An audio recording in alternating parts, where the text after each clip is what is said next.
Assalamualaikum warahmatullahi wabarakatuh. Bertemu lagi dengan saya di Al-Fatih Channel dalam pembelajaran daring bahasa Indonesia. Dan kali ini saya mengikuti bimbingan teknis praktik baik yang diselenggarakan oleh Badan Bahasa. Selamat menyaksikan video ini, mudah-mudahan bermanfaat. Terima kasih. Wassalamualaikum warahmatullahi wabarakatuh.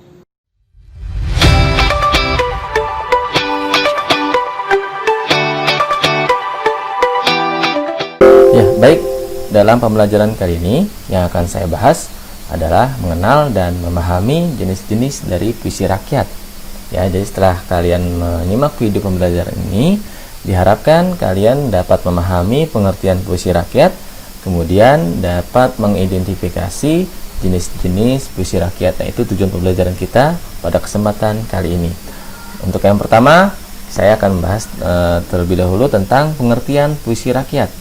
Puisi rakyat merupakan karya sastra lama, warisan budaya bangsa yang tidak diketahui siapa pengarangnya.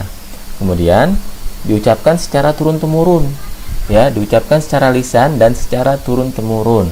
Dan yang terakhir terikat oleh aturan-aturan dalam penulisannya, seperti jumlah barisnya, kemudian jumlah kata-katanya, ya, dan yang terakhir jumlah suku katanya. Nah, itu harus benar-benar sesuai. Nah, inilah aturan-aturan penulisan dalam puisi rakyat. Untuk yang jenis yang pertama, ya, yang akan saya bahas dulu, ini adalah tentang pantun. Nah, ini yang pertama, jenis puisi rakyatnya adalah pantun. Apa itu pantun?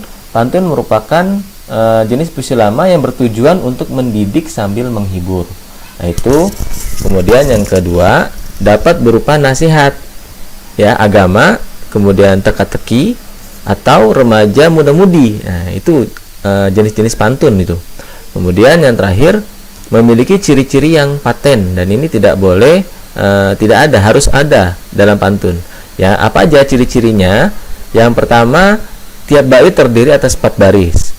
Kemudian dalam tiap baris terdiri dari 8 sampai 12 suku kata. Dan yang ketiga, baris 1 dan 2 itu disebutnya sampiran. Sedangkan baris ketiga dan 4 itu disebutnya isi. Dan rima pada akhir tiap baris itu berupa AB-AB atau silang, bisa juga AA-AA atau rata. Nah, ini ya ciri-ciri dari pantun. Nah, berikut akan saya sajikan contoh dari pantun. Ya, untuk contoh yang pertama adalah pantun.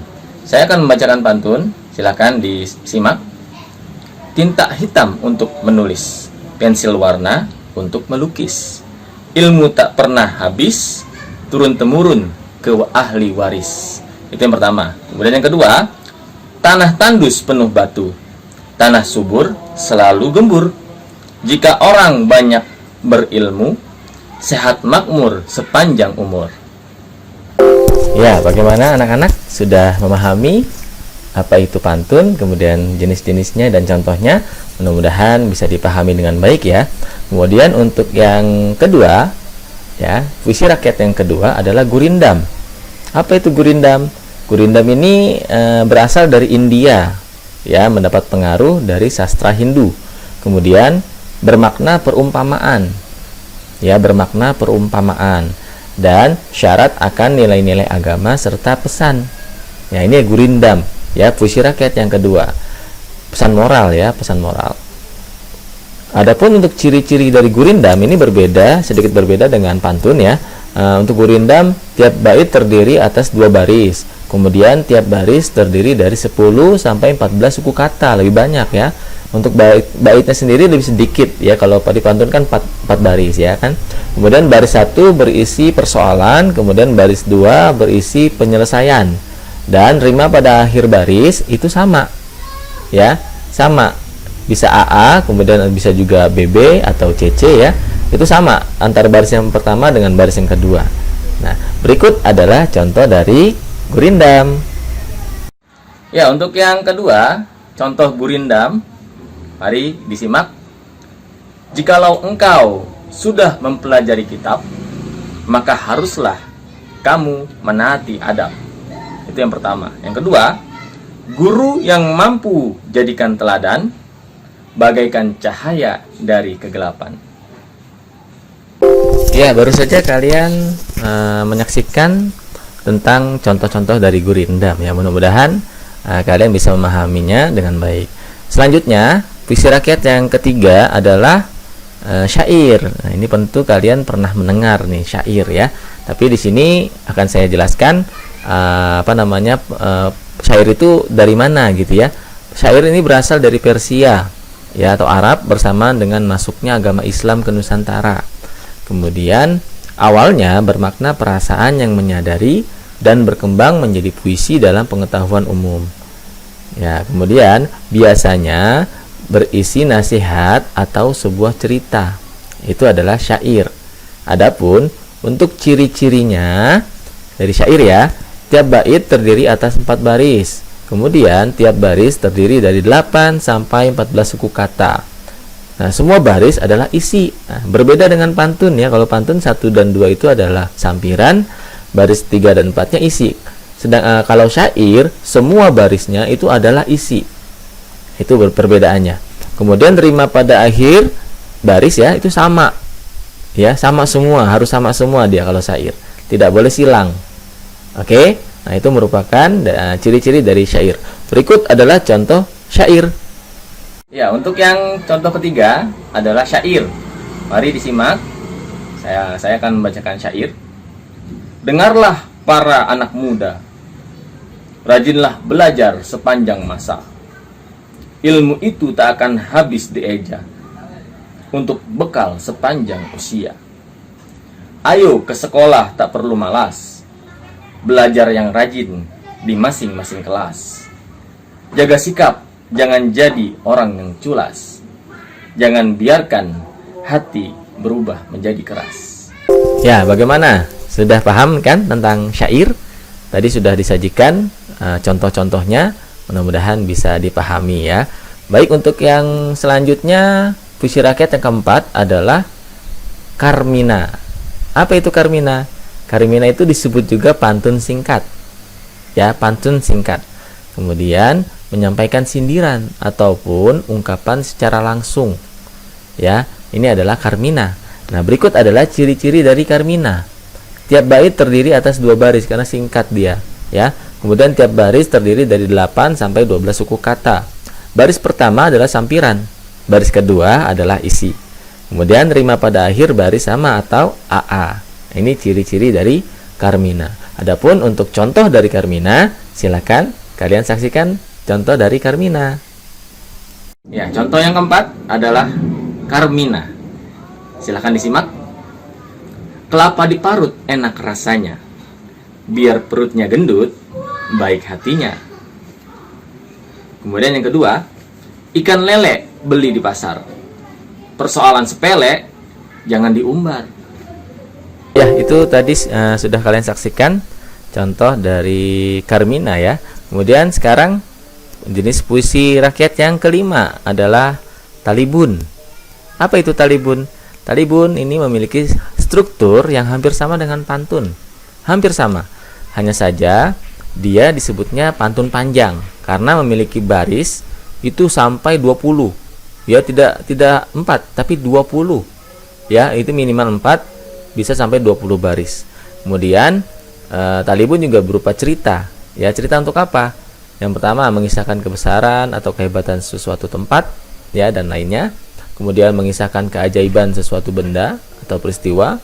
Kemudian mengisahkan kehebatan atau kecantikan seseorang, mengisahkan kelakuan dan sikap manusia, dan mengisahkan perlakuan di masa lalu serta peperangan pada masa lalu. Ini talibun ya. Adapun ciri-ciri talibun yang pertama, tiap baitnya itu terdiri dari 4 baris, 6 baris, 8 baris dan seterusnya, bilangan genap ya. 4, 6, 8, kemudian 10, 12 ya kan, 14 dan seterusnya. Kemudian tiap baris terdiri dari 8 sampai 12 suku kata. Ini umum ya, hampir sama dengan yang lainnya. Kemudian jika dia terdiri dari 6 baris, maka baris 1, 2, 3 itu disebut sampiran. Sedangkan baris 4, 5 dan 6 itu isinya. Bagaimana kalau misalnya 10 baris? Ya, berarti baris 1 sampai 5 itu sampiran. Kemudian baris 6 sampai 10 itu isinya. Nah, itu ya talibun. Kemudian dia memiliki rima ABC, ABC, ABC ya. Kemudian bisa juga ABCD dan ABCD. Ya, jadi tiap bait itu tidak harus rata, ya, bisa silang. Tapi untuk bait berikutnya dia harus sama tuh, antara bait pertama, baris pertama bait pertama dengan baris pertama bait kedua itu harus sama. Oke. Nah, berikut adalah contoh dari talibun. Ya, untuk contoh yang kelima adalah talibun. Saya akan bacakan, silakan disimak. Pasang wajah muka memelas, orang sekitar sampai kesal, hingga semua berpaling muka. Tuntutlah ilmu dengan ikhlas, agar kelak tak menyesal, siap menghadapi tantangan dunia. Ya, itu tadi sudah kalian simak contoh dari talibun. Untuk yang selanjutnya, jenis puisi rakyat yang keenam, ya, adalah seloka. Nah, apa itu seloka? Seloka ini merupakan puisi Melayu klasik yang berisikan pepatah maupun perumpamaan yang mengandung senda gurau, sindiran, bahkan ejekan. Nah, ini seloka, ya. Kemudian termasuk jenis puisi bebas. Itu seloka termasuk jenis puisi bebas. Kemudian sampiran dan isi terdapat hubungan yang mengandung arti. Nah, itu udah pengertian dari seloka. Adapun ciri-ciri dari seloka, yang pertama ditulis secara berangkap-rangkap. Kemudian satu bait terdiri dari 4 baris atau lebih. Berbentuk naratif, ya, narasi atau cerita, tapi dengan sindiran yang tajam. Kemudian dia tidak memiliki rima. Ini seloka. Oke, berikut adalah contoh dari seloka. Ya, contoh yang keenam adalah seloka. Saya akan bacakan, silakan disimak. Ini cukup panjang. Cendawan berduri robekan kain, ambil tambang diikat sebelah. Pikirkan diri yang belum kawin, adakah kumbang bersedia singgah? Ambil tambang diikat sebelah, robek menganga si kain perca. Adakah kumbang bersedia singgah? Taman bunga mekar ceria. Robek menganga si kain perca, buat tambalan kain pengganti. Taman bunga mekar ceria, sudah tentukan si hari jadi. Ya, itu tadi sudah kalian simak, ya, contoh dari seloka. Dan yang terakhir, jenis puisi rakyat yang terakhir yang bisa saya sampaikan pada kesempatan ini, yaitu bidal. Ya, apa itu bidal? Bidal adalah salah satu jenis puisi lama dalam bentuk peribahasa dalam sastra Melayu lama yang kebanyakan berisi sindiran, hampir sama, ya, dengan yang sebelumnya. Kemudian berisi peringatan, nasihat, atau sejenisnya, ya. Kemudian kalimat singkat yang mengandung pengertian dalam bentuk kiasan, ya, dan jenis peribahasa yang memiliki arti lugas, memiliki rima dan irama sehingga digolongkan ke dalam bentuk puisi. Nah, itu pengertian dari bidal. Adapun untuk ciri-ciri dari bidal, yang pertama, berisi peribahasa. Kemudian isinya berupa nasihat, peringatan, atau sindiran. Kemudian yang ketiga, memiliki rima dalam satu baris. Dan yang keempat, dapat berupa pepatah, ibarat, tamsil, ataupun ungkapan. Nah, berikut adalah contoh dari bidal. Ya, ini adalah contoh yang terakhir, ya, yang ke-7, bidal. Silahkan disimak. Bagai kerakap di atas batu, hidup segan, mati tak mau. Kemudian yang kedua, ikan sepat, ikan gabus, lebih cepat, lebih bagus. Dan yang terakhir, ada ubi, ada talas, ada budi, ada balas. Baik, anak-anak, sudah kita bahas bersama-sama, ya, mengenai jenis-jenis maupun pengertian, ya, puisi rakyat, mulai dari pantun sampai tadi yang terakhir adalah bidal. Mudah-mudahan apa yang dapat saya sampaikan ini, yang sudah saya sampaikan ini, bisa kalian pahami dengan baik dan bisa bermanfaat, ya, terutama dalam pembelajaran bahasa Indonesia, materi tentang puisi rakyat. Oke, adapun misalnya ada kekurangan ataupun ada kesalahan, itu semata-mata saya sebagai manusia yang tidak luput dari kesalahan, dan mohon maaf yang sebesar-besarnya. Terima kasih atas perhatiannya. Sekali lagi, salam semangat, salam sukses, dan salam sehat. Dan jangan lupa untuk selalu berliterasi, ya, kita mengutamakan bahasa Indonesia, kemudian melestarikan bahasa daerah, dan jangan lupa untuk menguasai bahasa asing. Karena memang tuntutan zaman sekarang, kita harus bisa berbahasa asing. sebagai apa? Sebagai persaingan global supaya kita tidak ketinggalan. Oke, terima kasih atas perhatiannya.